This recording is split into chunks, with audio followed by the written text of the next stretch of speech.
Nanguna si dating Pangulong Rodrigo Duterte sa listahan ng 45 personalidad na pipiliin ng ilang individual para maging senador kung ngayon isasagawa ang 2025 midterm elections. Batay ito sa isinagawang end-of-year survey ng Publicus Asia Incorporated sa 1,500 respondents mula November 29 hanggang December 4, 2023. 48% ang nakuha ng dating punong ehekutibo sa voting predisposition at may 59% na trust rating. Pumangalawa naman si ACT-CIS Party List Representative Erwin Tulfo at pangatlo ang internist at cardiologist na si Doc Willie Ong.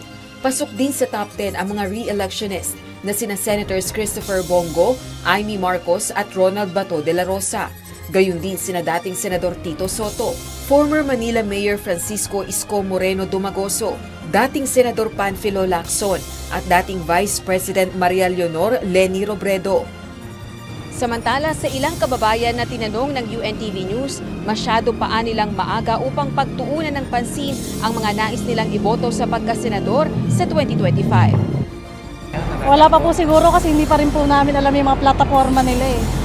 Yung mga sa darating pa po sigurong eleksyon. Pag dinatag na nila siguro yung plataforma nila, tsaka lang po siguro makakapag-design.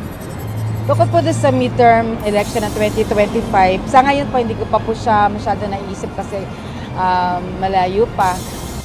Subalit may ilan namang may mga napipisil na at nais nilang maging kandidato sa pagkasenador.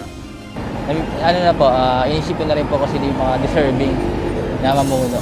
Pero meron na po akong mga naiisip na kakandidato po na parang iano ko na priority na iboto sa 2025. Rosa Licoz, UNTV News and Rescue.